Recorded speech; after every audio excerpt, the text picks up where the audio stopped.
बात करेंगे दिल्ली के भारत मंडपम में हो रही बीजेपी के राष्ट्रीय अधिवेशन का आज दूसरा दिन है। 2 दिनों तक चलने वाले अधिवेशन में प्रधानमंत्री मोदी, अमित शाह और बीजेपी अध्यक्ष जेपी नड्डा शामिल हैं।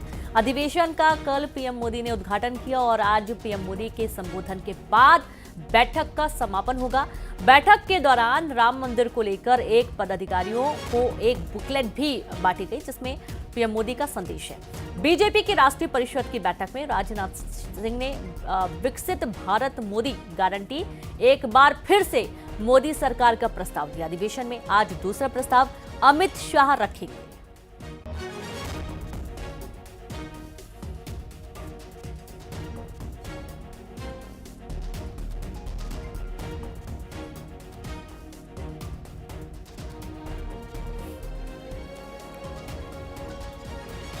और संवाददाता विनीत जुड़ गए। विनीत, बीजेपी के राष्ट्रीय अधिवेशन का आज दूसरा दिन है, कैसी तस्वीरें इस वक्त?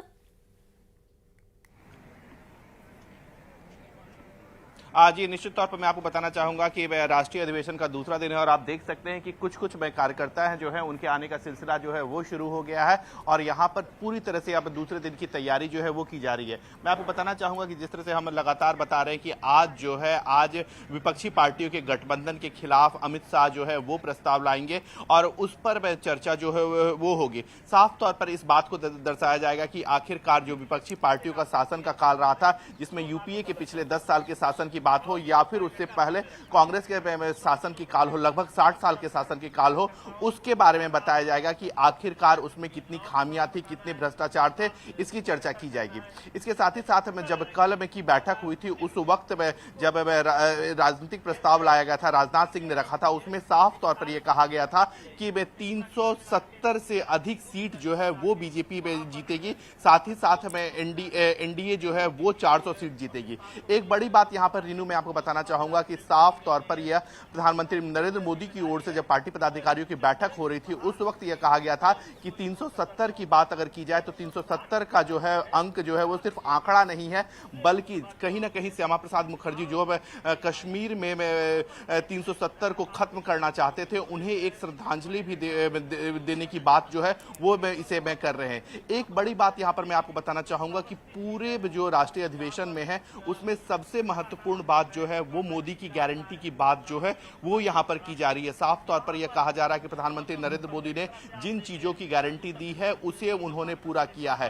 तो इस बात में क्यों भी कहा गया, जैसे कि जो महिलाओं के लिए उन्होंने काम किया, आदिवासियों के लिए उन्होंने काम किया, उन्होंने स्वच्छता के लिए जो काम किया, शौचालय को लेकर के जो काम किया, इसके साथ ही साथ जो विभिन्न कामकाज जो मोदी सरकार के द्वारा की गई। एक बड़ी बात यहां पर मैं आपको बताना चाहूंगा कि जब जेपी नड्डा भी बोल रहे थे या फिर राजनाथ सिंह बोल रहे थे, उस वक्त यह भी कहा गया कि जिस तरह से भव्य राम मंदिर का प्राण प्रतिष्ठा कार्यक्रम हुआ है, पालमपुर में जब बीजेपी का अधिवेशन हुआ था उस वक्त इसे अडॉप्ट किया गया था और उसके बाद अब जो है वो 21 तारीख को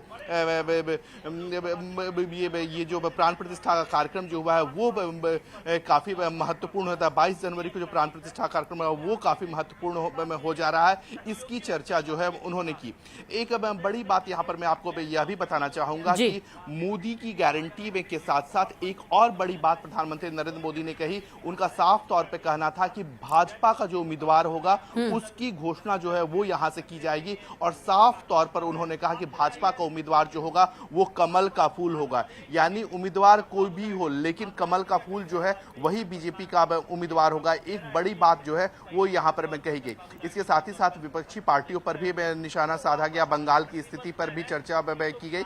एक और बड़ी बात यहां पर मैं आपको बताना चाहूंगा कि निर्मला सीतारमन ने तमिल में जो राजनाथ सिंह ने प्रस्ताव रखा था उसको सेकेंड किया था। इसके साथ ही साथ मैं आपको बताना चाहूंगा कि संबित पात्रा भी बोले थे, उन्होंने उड़िया भाषा में बोला था। तो पूरी तरह से जो भारत के जो लैंग्वेजेस हैं उनका भी ख्याल रखा गया था। तो साफ तौर पर यहां पर जो प्रधानमंत्री नरेंद्र मोदी के कामकाज की जो बात में की ही गई, उनकी गारंटी की बात की गई, लेकिन जब आज का जब सत्र होगा, शुरुआती सत्र जो 10 बजे से शुरू होगा, उसमें अमित शाह जो है वो विपक्षी पार्टियों के कामकाज का लेखा जोखा रखेंगे। इसके साथ ही साथ जो समापन भाषण होगा वो प्रधानमंत्री नरेंद्र मोदी। बिल्कुल, कुल मिलाकर ये है विनीत कि आज विपक्षी पार्टियों के गठबंधन को लेकर सीधे तौर पर केंद्रित किया जाना है और उसके लिए प्रस्ताव या फिर इसके जो 60 साल के कामकाज के थे कांग्रेस के, उसके पूरा लेखा जोखा आज शामिल होगा। बहुत शुक्रिया आपका विनीत, तमाम जानकारी साझा करने के लिए। और चलिए कुछ और अहम खबरों का जिक्र करेंगे। सूरजपुर में एम्बुलेंस में भीषण आग लग गई। जहां एम्बुलेंस में लगी भीषण आग लगने के कारण अज्ञात हैं। अभी ये जानकारी नहीं लग पाई कि आग कैसे लगी। गैराज में ठीक होने के लिए एम्बुलेंस आई थी। नेशनल हाईवे 43 स्थित चंदरपुर की घटना है। कोतवाली पुलिस मामले की जांच में जुट गई है। बड़ी खबर सूरजपुर से, और आप ये तस्वीर देखिए, गैराज में खड़ी थी एम्बुलेंस, सुधार कार्य के लिए आई हुई थी, लेकिन देखते ही देखते ही आग का गोला बन गई। इसके पहले कि आग को बुझाया जाता है, एम्बुलेंस पूरी तरीके से जलकर खाक हो चुकी थी। मौके पर दमकल कर्मी पहुंची, आग को बुझाने के तमाम प्रयास किए गए।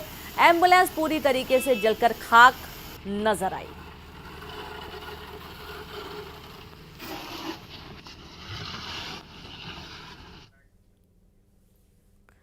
ग्वालियर में युवतियों का हाई वोल्टेज ड्रामा देखने को मिला। दो युवतियों के बीच मारपीट हो गई। फूलबाग परिसर में हुई मारपीट का वीडियो भी सामने आया है। पड़ाव थाना क्षेत्र की पूरी घटना, बड़ी खबर आपको दे रहे हैं, जहां दो युवतियों के बीच मारपीट हुई। अब विवाद क्या था, क्यों ये मारपीट हुई है, ये जांच का विषय। और ये देखिए किस तरीके से चप्पलों से पिटाई की जा रही है। यहाँ पर ऐसा जान पड़ता है कि जो ऑटो चालक हैं वो भी मौके पर मौजूद हैं। कुछ युवक बीच बचाव करते हुए भी नजर आ रहे हैं, मना कर रहे हैं विवाद करने से, झगड़ा करने से।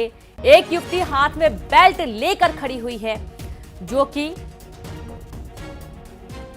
मारने के लिए तैयार है। और ये देखिए किस तरीके से चप्पल और बेल्ट से एक दूसरे पर वार किया गया।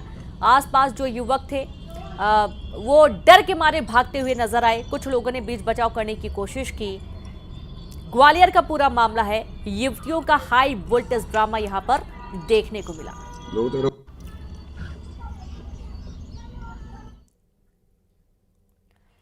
मंदसौर से बड़ी खबर, जहां छात्रा ने खुदकुशी की कोशिश की। छात्रा छेड़छाड़ से परेशान थी। छात्रा गंभीर हालत में अस्पताल में भर्ती किया गया। मामले में 3 आरोपी हिरासत में लिए गए हैं।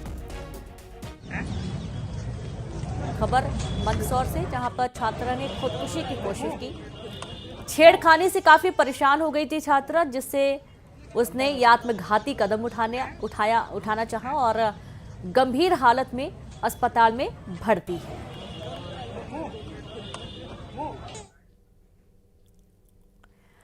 किडनैपिंग, डकैती और चोरी के आपने कई मामले देखे होंगे, लेकिन ऐसा मामला नहीं देखा होगा जहां पर एक लग्जरी कार से बकरे को चोरी किया गया। जी हां, ये सही है। सीसीटीवी में चोरी की वारदात कैद हुई, जिसमें आरोपी लग्जरी कार से शेरू नाम के बकरे की चोरी करते हुए नजर आए हैं।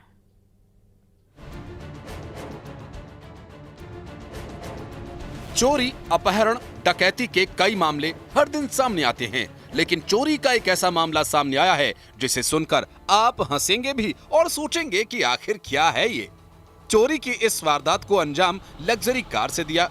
किसी ज्वेलरी या किसी सामान की चोरी नहीं, बल्कि एक जानवर की, और वो है बकरा, जिसका वजन 120 किलो बताया जा रहा है। दरअसल मामला सरगुजा जिले के रघुनाथपुर का है, जहां एक बकरा चोरी हो गया। और सबसे बड़ी बात, आरोपी बकरा चोरी करने के लिए लग्जरी कार में बैठकर आए। चोरी का ये सीसीटीवी फुटेज सामने आया है। सीसीटीवी में आप देख सकते हैं ये कार, जो कि एक लग्जरी कार है, जिसमें बैठा आरोपी बकरा चोरी करने के लिए आया। उसको 8 तारीख की सुबह दिन दहाड़े एक कार सवार आया और बैठा के ले गया, जिसका सीसीटीवी फुटेज मैंने स्थानीय पुलिस को उपलब्ध कराया। अंबिकापुर के अंबेडकर चौक तक उसका लोकेशन मिला। इसके बाद टोल नाका में भी उसका फुटेज मिला, जिसे भिलाई ले जाया गया। ये कोई आम बकरा नहीं था, ये एक खास बकरा था। बकरे के मालिक सुरेश गुप्ता का कहना है कि इसे बड़े लाड प्यार से पाला था। इसका नाम शेरू था। एक बकरे को ये समझ के पाला था कि सारे बकरे कटते हैं और मैं इसको कटने नहीं दूंगा, मैं ये समझ के उस बकरे को पाला था। और उसका आचार व्यवहार विचार आम इंसान सरीखा था, और हर कोई जो मेरे घर में आता था सबसे पहले वो हाथ मिलाता था। पुलिस को शिकायत दी, लेकिन थानेदार साहब कहते हैं मैं बकरी पकड़ने के लिए थोड़ी पुलिस में आया हूँ। ये शिकायतकर्ता सुरेश गुप्ता का कहना है, जो थाने में अपने बकरी की चोरी की शिकायत दर्ज कराने के लिए पहुंचे थे। थानेदार का कहना है कि मैं बकरा चोरी पकड़ने के लिए दरोगा बना हूँ, और जांच अधिकारी उन्होंने नियुक्त किया है संत कुमार चौहान, वो बोल रहा है मैं फांसी लगा लूँगा, मेरे को दबाव डालोगे कार्रवाई कर। कार्रवाई नहीं होने से सुरेश गुप्ता नाराज हैं। अब मामले की शिकायत एडिशनल एसपी से की गई है। रघुनाथपुर चौकी के काफ़ी सारे लोग आए हुए थे और शिकायत दी है कि रघुनाथपुर चौकी में बकरा चोरी का संबंध जो एफआईआर हुआ है उस पर जो है अभी उचित कार्रवाई नहीं हुआ है करके। और मैं बताना चाहूँगा कि इस संबंध में जो है थाना में प्रथम सूचना पत्र दर्ज है और हमारे पुलिस प्रशासन के द्वारा लगातार उसमें कार्रवाई की जा रही है और ढूंढा जा रहा है। इसमें हमारा टीम भी जो है इस संबंध में अभी बाहर गया हुआ है और जो आरोपी है उसको पता तलाश की जा रही है। फिलहाल पुलिस ने फरियादी के मामले में कार्रवाई कर जल्द से जल्द बकरे को ढूंढने का आश्वासन दिया है। अब देखना यह होगा कि आखिर कब तक पुलिस को इस पर सफलता मिलती है। अंबिकापुर से श्रवण कुमार महंत, न्यूज़ 18। चलिए अब बड़ी खबर कमलनाथ से जुड़ी हुई इस वक्त की, जहां पर आज प्रधानमंत्री मोदी से मुलाकात कर सकते हैं कमलनाथ। गृह मंत्री अमित शाह भी इस दौरान मुलाकात में शामिल हो सकते हैं। कमलनाथ और नकुलनाथ मुलाकात कर सकते हैं। बीजेपी के अधिवेशन के बाद हो सकती है मुलाकात। कमलनाथ समर्थक कई नेता आज पहुंचेंगे दिल्ली। एमपी कांग्रेस में हो सकती है बड़ी टूट। 15 विधायक और 8 पूर्व विधायक, 2 महापौर बीजेपी में शामिल हो सकते हैं। ये एक सूची सामने आई है सूत्रों के हवाले से ये जानकारी, जहां पर 15 विधायक, 8 पूर्व विधायक, 2 महापौर बीजेपी में हो सकते हैं शामिल। कमलनाथ साथ ही नकुलनाथ आज एक बड़ी मुलाकात, बड़ी बैठक प्रधानमंत्री के साथ, और साथ ही इस दौरान कुछ बड़े बदलाव भी देखने को मिल सकते हैं। कमलनाथ गृह मंत्री अमित शाह से भी मुलाकात कर सकते हैं। साथ ही कमलनाथ और नकुलनाथ आज बीजेपी में शामिल होने की जो अटकलें लगाई जा रही हैं, इस पर भी क्लियर हो जाएगा। बीजेपी के अधिवेशन के बाद ही मुलाकात हो सकती है। कमलनाथ समर्थक जो हैं कई नेता, वो भी बीजेपी का दामन थाम सकते हैं, दिल्ली पहुंचेंगे और एमपी कांग्रेस में हो सकती है बड़ी टूट। 15 विधायक, 8 पूर्व विधायक, 2 महापौर बीजेपी में शामिल होने की अटकलें तेज हो गई हैं।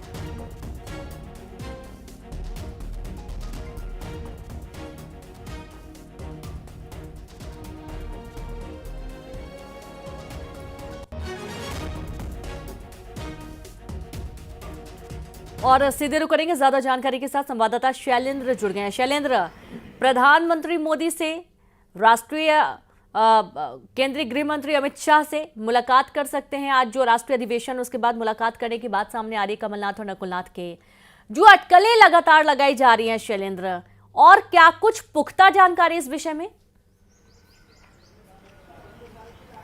देखिए, जिस तरह से कल और आज का अगर हम पूरा माहौल को देखेंगे और समझेंगे कि कमलनाथ कल जिस तरह छिंदवाड़ा का दौरा निरस्त करने के बाद अचानक दिल्ली पहुंचे थे, उसके बाद उनका बयान आया और जिस तरह की बातें सामने, उससे लगभग ये तस्वीर साफ है कि कमलनाथ और नकुलनाथ बीजेपी पार्टी ज्वाइन कर सकते हैं। और इसकी कवायद इसलिए भी अब जोरों पर है कि भाजपा के नेता भी उनका आने का समर्थन कर चुके हैं, वहीं कांग्रेस के नेता अब इमोशनल कार्ड खेल रहे हैं। जैसे प्रदेश अध्यक्ष जीतू पटवारी ने कहा कि वो इंदिरा गांधी के तीसरे बेटे हैं, तो वो क्यों बीजेपी में जाएंगे। तो कहीं ना कहीं एक बात साफ है, लगभग कमलनाथ का मन बन चुका है और वो और नकुलनाथ के अलावा ऐसा माना जा रहा है करीब 22 विधायक है जो कमलनाथ के साथ में है, जो समर्थन में है, और वो भी चाहते हैं कि जहां कमलनाथ जाएंगे उनके साथ वो होंगे। और देखा जाए, छिंदवाड़ा जो एकमात्र ऐसा संसदीय क्षेत्र है जहां पर बीजेपी पिछली बार चुनाव हारी थी, तो वहां कमलनाथ का गढ़ माना जाता है। वहां के 7 विधायक भी कांग्रेस के हैं, वहां नगर पालिका अध्यक्ष से लेकर वहां जितने भी प्रमुख मेयर से लेकर सारे पद कांग्रेस के पास है। तो कहीं ना कहीं बीजेपी को इससे फायदा बड़ा मिलता हुआ दिख रहा है। और अगर कमलनाथ और नकुलनाथ जाएंगे अगर बीजेपी में, तो निश्चित ही कांग्रेस को बड़ा झटका लगना तय है, क्योंकि पूरा छिंदवाड़ा जिला हो या उसके आसपास के जितने भी विधायक के कमलनाथ के समर्थक हैं वो सब भी बोल चुके हैं कि जहां वो कमलनाथ पार्टी में जाएंगे हम भी उनके साथ जाएंगे। और इसी के तहत सारे बड़े नेता जो कि कांग्रेस के पूर्व मंत्री सज्जन वर्मा हो, रवि जोशी हो, इससे प्रमुख नेता विधायक पूर्व मंत्री सब दिल्ली जा चुके हैं, ज्यादातर विधायक दिल्ली जा चुके हैं। तो निश्चित ही आज का दिन अहम इसलिए माना जा रहा है कि पीएम नरेंद्र मोदी और केंद्रीय गृह मंत्री अमित शाह से आज उनकी मुलाकात होना है और उसका अभी निर्धारित समय नहीं आया, लेकिन जो भारत मंडपम बिल्कुल देखना ही होगा कि आगे क्या कुछ होने वाला है, आज क्या कुछ बड़े बदलाव हो सकते हैं। बहुत शुक्रिया आपका शैलेंद्र तमाम जानकारी साझा करने के लिए। और इसी के साथ इस बुलेटिन में इतना ही। आप देखते रहिए न्यूज़ 18 मध्य प्रदेश छत्तीसगढ़। नमस्कार।